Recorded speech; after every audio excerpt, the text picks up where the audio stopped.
சாப்பாட்டில் வந்து எச்சரிக்கையாக தான் இருக்கிறோம். ஒரு பிரச்சனை இல்லை. வெளியிலேருந்து யார் கொடுத்தாலும் நான் சாப்பிட்றது இல்லை.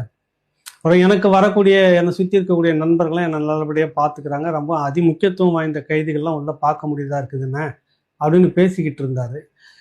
இந்த விடயங்கள்லாம் எப்படி இருக்குது உங்களுக்கு? எப்படி நீங்கள் எடுத்துக்கிறீங்க தம்பி? என்னவா நினைக்கிறீங்கன்னா, ஒன்றும் இல்லை, வருத்தலாம் ஒன்றும் இல்லை, எனக்கு அதெல்லாம் ஒன்றுமே கிடையாது. ரொம்ப நல்லா இருக்கேன். தினசரி புத்தகம் நிறைய வாசிக்கிறேன். நூல் நிலையத்திலேருந்து முழு நேரமும் இப்போ புத்தகம் லைப்ரரி வாசிப்பு தான். அது ஒரு பெரிய அளவில் பயனுள்ளதாக இருக்குது. நிறைய நேரம் அப்புறம் வாக்கிங் நடக்கிறேன் நான். இரவு தூக்கம் மட்டும் கொஞ்சம் இதுவாக இருந்தது, சிரமமாக இருந்தது. சரியாக தூக்கம், இரவு தூக்கம் வரல. இப்போ அது வந்து எப்படி மாற்றிருக்கிறேன்னா, மாலை நேரத்தில் நல்லா நடந்துட்டு இருப்பாடு போயிட்டு இரவு படுத்தோம்னா தூக்கம் வந்துடும். அந்த மாதிரி நிலைமை இப்போ கொஞ்சம் மாறி இருக்கு. அதிகமாக படிக்கிறேன், குறிப்பு எடுக்கிறேன். நிறைய வாசிப்பு தான் இப்போ போயிட்டு இருக்குது. நிறைய கைதுகளோடு பார்க்க முடியதா இருக்குது, பேசக்கூடியதாக இருக்குது. அது கொஞ்சம் ஒரு ரிலாக்ஸாக இருக்குது.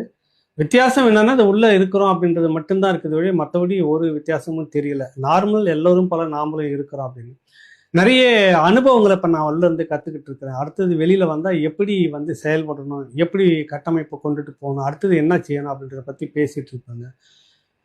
குறிப்பாக இன்னொன்று சொன்னார், இந்த கைதிகளை வந்து ஒவ்வொருத்தராக சந்திக்கிறாங்களா, அந்த மாதிரி இந்த சமூகம் சார்ந்து இருக்கக்கூடிய கைதிகள் மூலமாக சமூக தலைவர்கள், குறிப்பாக வந்து தெற்கே இருக்கக்கூடிய தேவர், இன்னும் நாடார்னு சொல்லக்கூடிய வடக்கு பக்கத்தில் இருக்கக்கூடிய வன்னியர், கொங்கு பகுதியில் இருக்கக்கூடிய இந்த கட்டமைப்புகளாக இருக்கிறாங்க இல்லையா, பெரிய பெரிய அமைப்புகளாக, அவங்களாம் தனிப்பட்ட முறையில் அவங்கள கைதிகள் மூலமாக, கைதிகளை பார்க்க அந்த குடும்பம் அந்த குடும்பத்தின் மூலமாக தகவலை சொல்லி ஏர்போர்ட் மூர்த்தியை நலம் விசாரிக்கிறாங்க.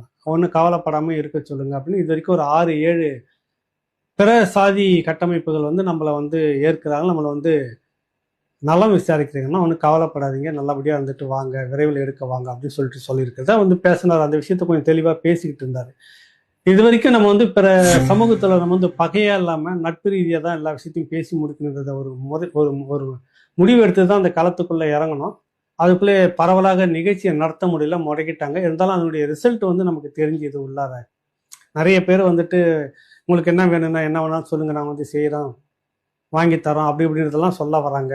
அது இருந்தாலும் நான் வழக்கம் போல் எல்லாத்தையும் உதறிட்டு அங்கே கொடுக்கறத மட்டும்தான் கூட்டாக சேர்ந்து வாங்கிட்டு வரோம். அதை பிரித்து சாப்பிட்றதுனால சாப்பாட்டில் சந்தேகப்படுறதுக்கெல்லாம் அதெல்லாம் ஒன்றும் இல்லை அப்படின்னு சொல்லிட்டு, பட் இந்த நிமிடம் வரை ஒரு பிரச்சனை இல்லை. உயர் பாதுகாப்பு வளையம், ஹை செக்யூரிட்டி விங்குன்னு சொல்லுவாங்கள்ல, அந்த இடத்துல தான் வச்சுருக்காங்க. அது முக்கியமான இவருடைய உயிருக்கு சிக்கல் வந்துடக்கூடாது, அச்சுறுத்தல் வந்துடக்கூடாது, அங்கேயும் மிரட்டல் இருக்கக்கூடாது, எதுவும் நடந்துடக்கூடாதுன்னு பாதுகாக்கப்பட்ட பகுதின்னு தனியாக இருக்கும்.